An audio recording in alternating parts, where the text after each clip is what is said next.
Hello, everybody. Welcome to another Terrific Minds podcast. I'm Aparna, brand communicator at Terrific Minds, and today we have with us Arya Girish, business analyst, Shinsi CV, UX lead, and Karthik Prakashim, project manager. They attended the NASCOM SME conference in March earlier this year and are here to tell us all about their experience. Hi, guys, and thank you for joining us today. Hi, Abhirma. Hi. Aparna, thank you for having us. The SME Confluence addresses the core needs of modern small and medium enterprises. There were deeply insightful sessions on unlocking global partnerships and opportunities, upskilling your workforce, integrating sustainability into your business models, and many more. So let's dive right into it. Karthik, would you set the context? What was the overarching theme or focus of the NASCOM SME Conference this year? Thank you, Aparna. This year's theme was taking the leap. It wasn't just like another tech event. It felt like a playbook of how Indian SME can go global with the right mindset, tools, and partnerships. So, if you look at all the SMEs preparing to operate on global standards, this is what uh, this year's SME Confluence aimed at, from AI adoption to building future-ready systems. All the sessions offer a roadmap to businesses aiming to scale efficiently and sustainably.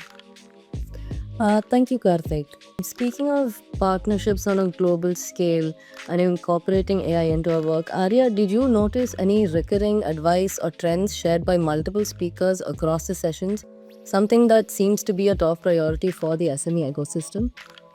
Yes, Aparna, definitely. A few ideas came up repeatedly. One was that digital transformation is no longer optional, that is, it's foundational.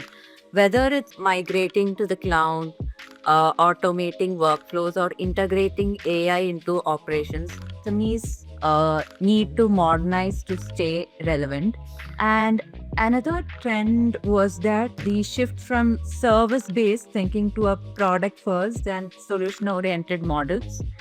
And SMEs are being encouraged to build their own, IPs and not just deliver services. And of course, collaboration over competition was the big one. Strategic partnership are now seen as the growth accelerators.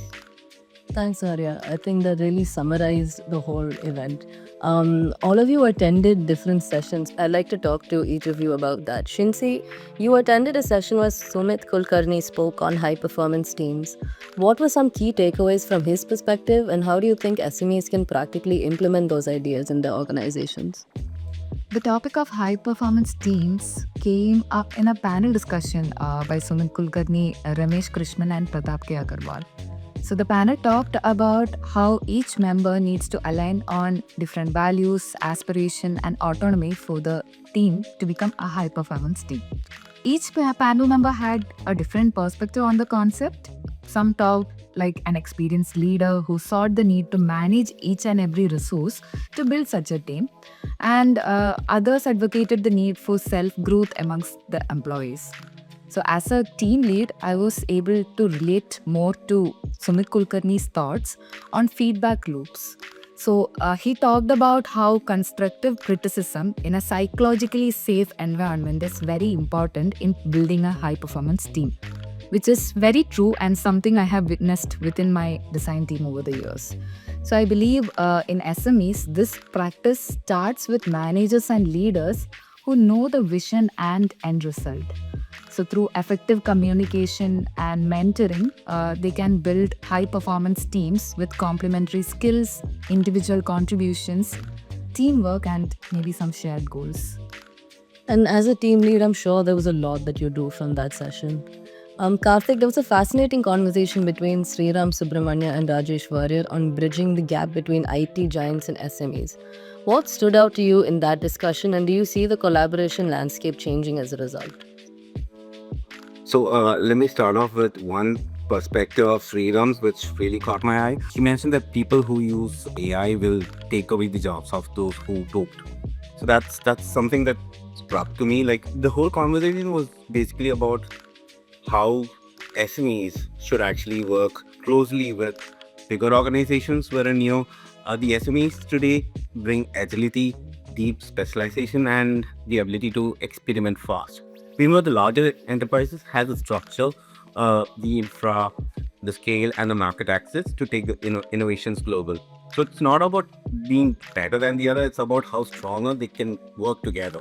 So there's no longer about one side supplying the other and consuming. We're just working closely or developing something closely so that we can come up with a better product and a better visualization of what the AI can do.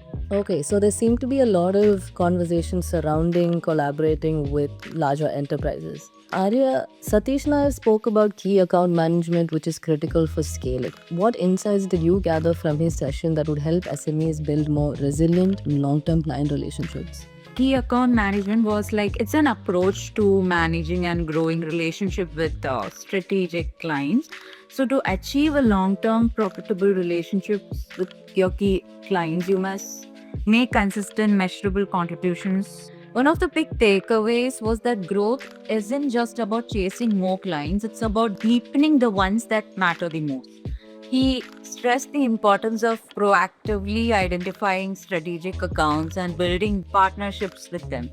So, through consistent value delivery, strong communication, and trust, for SMEs, that means moving from a vendor mindset to a collaborative, long term growth mindset where your best clients grow with you. So we haven't touched upon AI, which is something that is taking over almost every conversation nowadays. How do you see AI and emerging tech reshaping the way SMEs approach growth, given the various use cases shared at the Confluence? Shinsi, do you want to talk about it in the context of design? And then maybe Arya, you could talk about it from a business analyst perspective. Yes, Abhirna. So I attended many design and other industry events this year.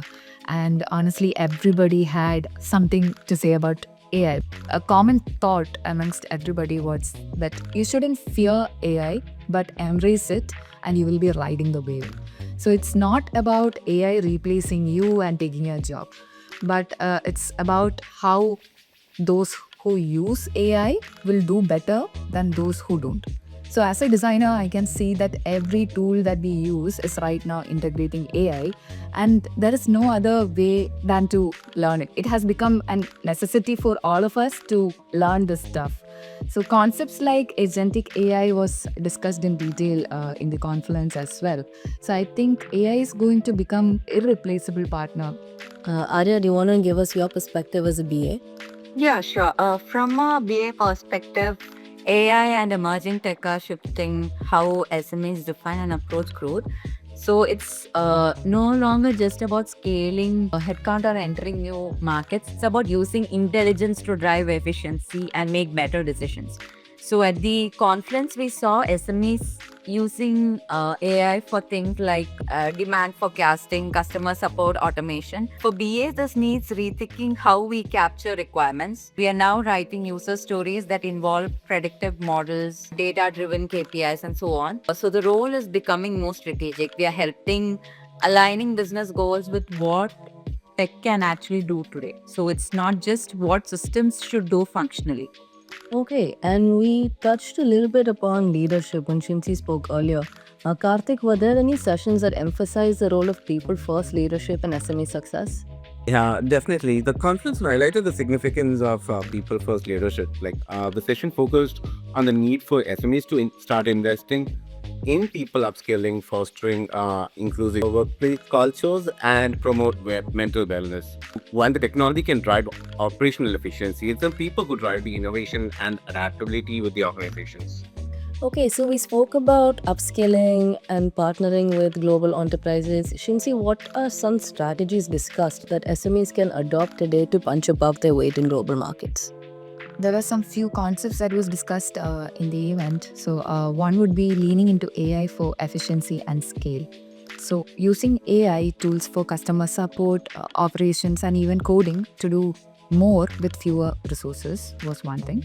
Hyper specialization is also something that clients look for nowadays, and having solutions and capabilities that differentiates you and help your clients could be your unique selling point. So SMEs can create hyper-personalized marketing and product experiences with the help of AI as well. So something that is traditionally limited to large companies can be achieved by SMEs. Also, another focus would be incorporating sustainable practices into the business model. So implementing energy efficient practices using eco-friendly supply chains could be a thing. And these efforts are increasingly demanded by global buyers. So, and finally, forming strategic partnerships and being part of alliances like NASCOM to gain visibility, mentorship, and entry into new markets. Thank you, Shansi. And finally, to all three of you, if an SME founder couldn't attend the conference, what's the one message you'd want to pass on to them? Karthik, do you want to start? Yeah. So maybe it's something like what Sriram mentioned. AI is going to be the core component of whatever is going to happen in the future, or maybe at least for the next 5 to 10 years. Focus on that. And if all the SMEs are going to grow, they're going to grow big only with collaboration. And that's something which is going to be the key focus for all the SMEs in the near future. From my point of view, I think having unique capabilities that make you stand out in a crowd, maybe by building high performance teams that support your vision, or maybe by adopting new ways of thinking and being flexible to change, maybe just like the concept of AI. So these could be some things that everybody in an SME needs to be aware of. And Arya, do you want to wrap it up for us? The key takeaway is embrace technology, invest in your people, and think globally. Perfect. And that's it for today. Thank you all for joining us and sharing your experiences. I'm looking forward to many more conversations ahead. To everyone listening, thanks for taking the time. Don't forget to follow Terrific Minds on LinkedIn, Instagram, and YouTube for more updates. Until next time, take care and goodbye.